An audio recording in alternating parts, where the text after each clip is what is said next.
So let's read 10, Luke 10:38 to 42. 10:38-41 رو بخونیم.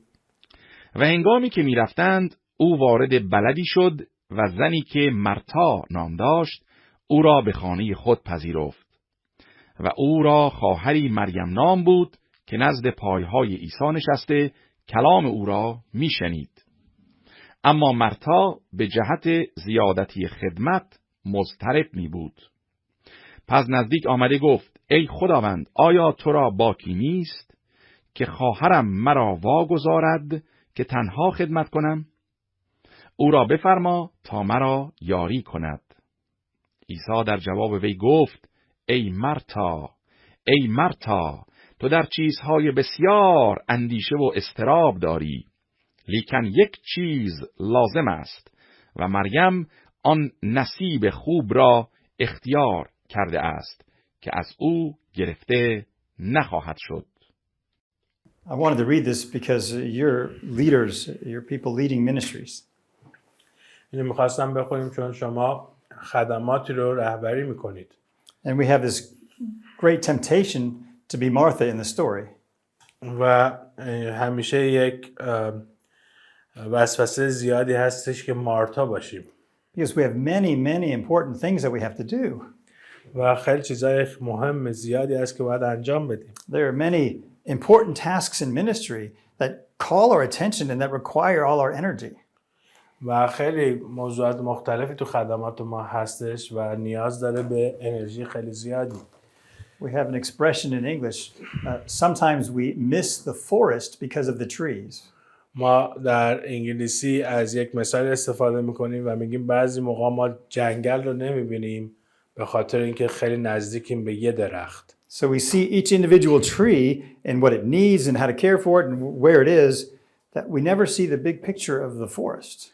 به خاطر اینکه انقدر ریز میشیم توی یه دونه درخت هر کدومش رو که هیچ وقت نمیتونیم از دور به یک جنگل نگاه بکنیم. And sometimes we can be, as it says here in English, distracted by all the preparations and all the busyness of ministry. و بعضی موقع اینجا نوشته شده که حالا تو انگلیسیش تو فارسی نشه که مرتا به جهت زیادتی خدمت مضطرب می بود. همیشه نگران بود که اینو چیکار کنم، اونو چیکار کنم. Now let me just say, of course, there's a lot of work that Martha has to do to get ready to host Jesus. و بذارتون بگم 100% مارتا باید خیلی کارا رو انجام میداد تا بتونه میزبانی عیسی مسیح رو انجام بده. Jesus is not teaching us that the preparation of the meal and the preparation of the house, that those things are not important. That is not what he's saying. عیسی مسیح به ما تعلیم نمیده که غذا درست کردن، فراهم کردن شرایط میز با مهمانی اشتباهه. اصلا اینو درس نمیده عیسی مسیح. But he's reminding Martha of the important of what is primary. ولی چیزی که داره به مارتا داره میگه اینه که اولویت تو کجاست. The primary thing is being with Jesus. و اولویت این هستش که با عیسی مسیح وقت بگذاریم. The primary thing is contemplating and thinking about what he teaches us about God and about life and about the world. مهمترین چیز این هستش که ما باید از خودمون بپرسیم که چطوری میتونیم وقت با عیسی مسیح بگذاریم، تفکر بکنیم که چطوری میتونیم تو دنیا خدماتمون رو بهتر انجام بدیم. So there's also a way in which we can build a big ministry and affect many people but lose our faith, or at least lose our soul. و خیلی موقع ما میتونیم انقدر تو خدمات غرق بشیم و بر دیگران تأثیر بگذاریم ولی جان خودمون رو از دست بدیم و ضعیف بشیم در ایمانمون. And I would say it's not primarily about work. و من بهتون میگم که اولویت خدمت کار کردن نیست. Ministry is a lot of work, and if you're going to engage in ministry, you will spend a lot of energy and time working for the Lord. و خدمات خیلیش ربط به کار داره، کار زیادی داره و اگر شما بخواید خدمت بکنید خیلی از زمان و انرژیتون رو میذارید برای کار کردن. The problem is our interpretation of work. ولی مشکل ما تفسیر ما از اینکه کار چی هست. The problem is our anxiety. مشکل ما بیش از حد خستگی مفرط هستش. The problem relates to our understanding of who we are and what our role is. و مشکل اینجاست که ما بفهمیم بهتر که ما کی هستیم و نقش ما چی هستش. You can see that Martha is frustrated because she's afraid she can't get everything done, or maybe she's jealous because her sister's with Jesus while she's in the kitchen. ما می‌بینیم که مارتا مضطرب هست، ناراحت هست به خاطر اینکه اون چیزایی که باید انجام بده رو انجام نمیده و همچنین ناراحته که چرا خواهرش کمکش نمیکنه. And this frustration leads her to rebuke Jesus. و این مضطرب بودنش به جایی میرسونه که عیسی مسیح رو حالا ازش ایراد میگیره. So we recognize that something's out of proportion when we want to correct Jesus. ما متوجه میشیم که یه اشکالی بزرگی وجود داره وقتی که ما میخوایم مسیح رو تصحیح کنیم. When we say, God, why did you give me these people in church? God, why have I not slept more than 2 hours for the last week? We recognize something in our mind has gotten out of proportion. وقتی که ما میگیم خداوند این چه کلیسایی که به من دادی، چرا تو هفته اخیر 2 ساعت بیشتر نخوابیدم، اول باید حواست باشه که یک چیزی تو مغز خود اشتباه داره میره جلو. کار عیسی مسیح اشتباه نیست. Sometimes it's what we call a God complex. بعضی ما میگیم که پیچیدگی خدا. That we think we're responsible for making all the ministry happen instead of God is going to do it and we just participate. و فکر میکنیم که ما کسانی هستیم که باید همه کار رو انجام بدیم به جای اینکه فکر کنیم که نه خداونده که کار رو داره انجام میده، ما فقط ابزاری هستیم اینجا. Or sometimes we feel like we are earning God's favor by doing much ministry and when we're not going to succeed enough, we're thinking, oh, God won't love me, he won't bless my ministry anymore because I haven't accomplished enough for him. و بعضی موقع ما فکر میکنیم که موفق نبودیم به خاطر اینکه تمام چیزایی که تو ذهنمون داشتیم و به انجام نرسوندیم تو خدمتمون و خداوندم راضی از ما نیست و به اندازه کافی ما رو محبت نمیکنه، دوست نداره. So Jesus reminds Martha of what's most important without denigrating the importance of service. و کاری که عیسی مسیح میکنه به مارتا این هستش که بهش یادآوری میکنه چه چیزی مهمتر هست و نمیاد بهش بگه که خدمتت مهم نیست، کاری که داری میکنی مهم نیست. You want to take a break or you want to get 5 or 10 more minutes? What's 5 or 10 more minutes. Okay, so let's look at one more parable before our break. یک حکایت دیگر قبل از بریک بخونیم. We talked about it a little bit yesterday. This is Luke 12:13 to 21. در مورد این دیروز صحبت کردیم در لوقا 12 12:13 to 21. حکایت ثروتمند نادانی 12:13 تا 21. و شخصی از آن جماعت به وی گفت: ای استاد، برادر مرا بفرما تا ارث پدر را با من تقسیم کند. به وی گفت: ای مرد، که مرا بر شما داور یا مقسم قرار داده است؟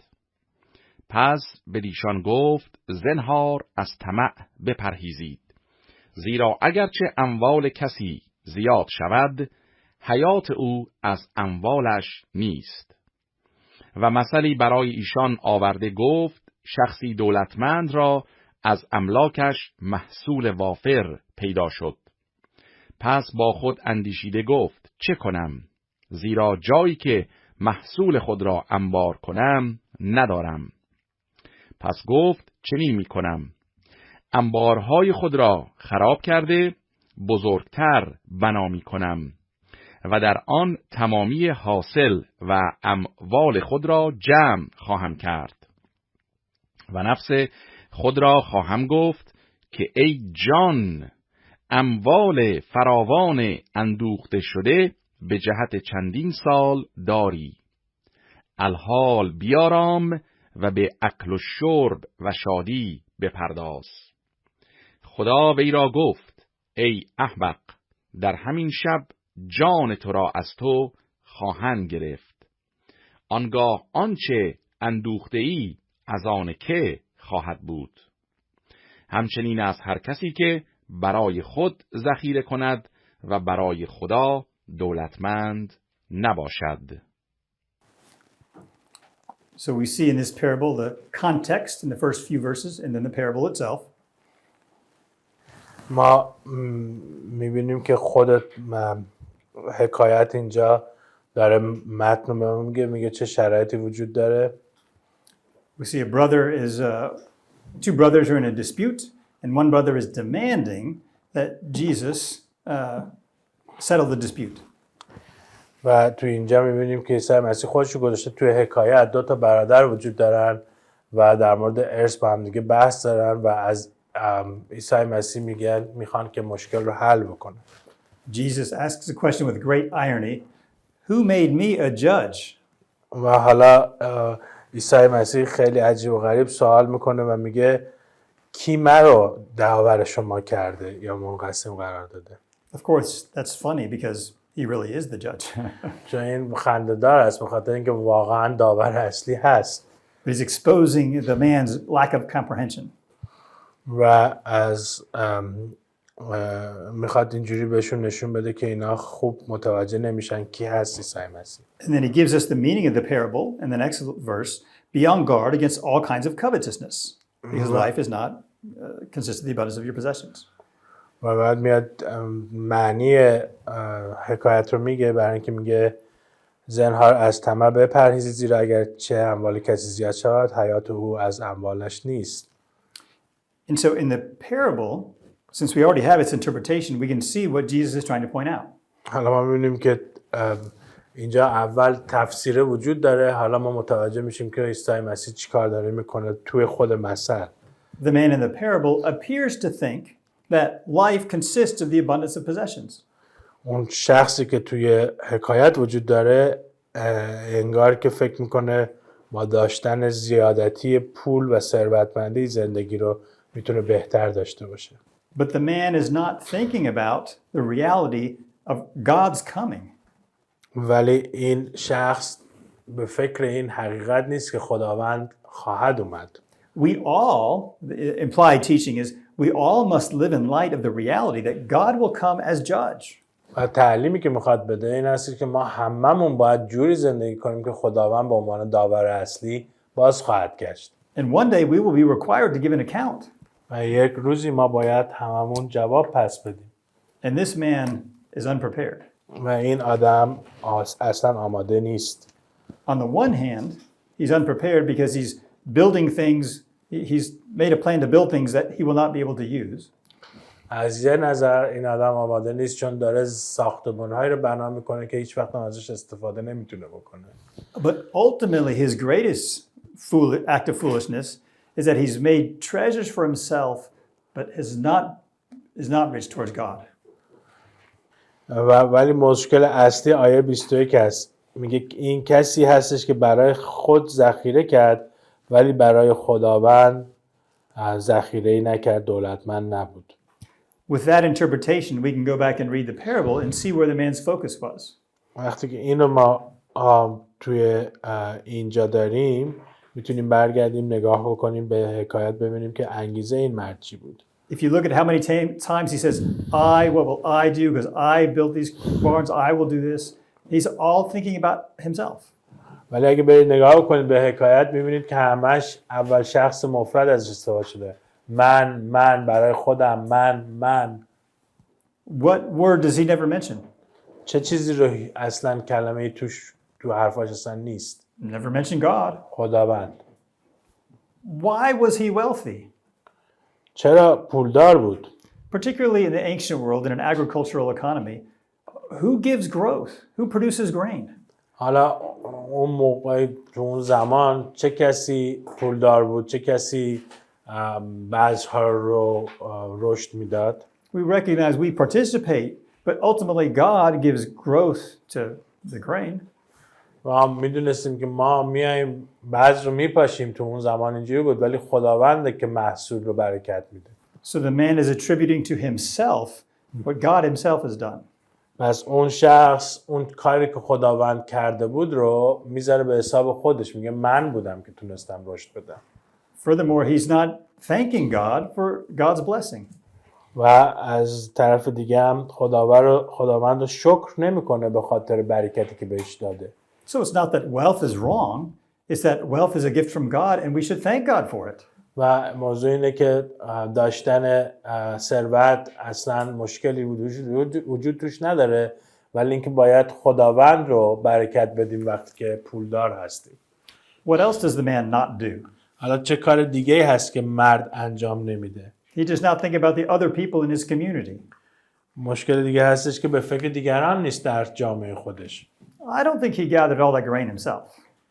من فکر نمی‌کنم تمام اون به اصطلاح غلات رو برای خودش فقط داشت. I bet he had some workers in the field who had actually gathered all the grain. من میدونم که کسای دیگه بودن که براش کار میکردن توی زمیناش که اون غلات رو براش جمع میکردن. What is he going to do for them? God blessed me. How can I bless them? چیکار باید میکرد؟ خداوند منو برکت داده، حالا چجوری کارگرامو برکت بدم؟ He didn't ask that question. ولی از این هم سوال نکرد. Think about Ruth gleaning in Boaz's field. حالا فکر کنید در مورد رود که داشتش خوشه جمع میکرد توی زمینهای بواز. She was a foreign widow, but Boaz knew that he needed to leave some grain at the edge of the field for people like her to be able to gather. یک زن خارجی هست ولی بواز میدونه که در گوشه‌های مزرعه‌اش باید یه جایی رو محصولش رو برداشت نکنه که مردمی که نیازمندن بیان و خوشه‌ها رو جمع بکنن. How can they use God's blessing to help bless those who are vulnerable, the sojourners, the widows, the orphans? حالا من چطوری میتونم برکتی که خداوند به من داده رو با دیگران تقسیم کنم که غریبان و نیازمندانم بتونن بیان از مزرعه من استفاده بکنن؟ He didn't ask that question. He just said, how can I have more for myself? ولی این اون سوال نپرس، فقط گفت خودم چطوری میتونم بیشتر داشته باشم. And he doesn't articulate, how could I thank God with some kind of offering? How could I give something back to the Lord? و سوال دیگه هم که نمیپرسه اینه که چطوری من میتونم به خداوند هدیه بدم. So all those ideas are ideas of what it's like to be a disciple. و این ایده ها همش ایده های هستش که ما میتونه کمک کنه که چطوری شاگرد خوبی باشیم. We're thinking of God and his kingdom first. ما فکر میکنیم در مورد خداوند و پادشاهیش اول. We express our gratitude to God and we ask God how we can serve him in our community. و ما از خداوند همیشه قدردان هستیم و از خداوند سوال میکنیم که چگونه او رو میتونیم در جوامع خودمون خدمت بکنیم. And we know from other passages that by doing that we will have treasures in heaven. و از روی قسمت‌های مختلف اینجا میدونیم که با انجام دادن این کار ما ذخیره خودمون و گنج‌های خودمون رو دیگه در آسمان داریم. So disciples work at laying up treasures in heaven, not treasures merely on earth. پس شاگردان عیسی مسیح برای گنج‌های آسمانی کار میکنن، نه برای گنج‌های زمینی.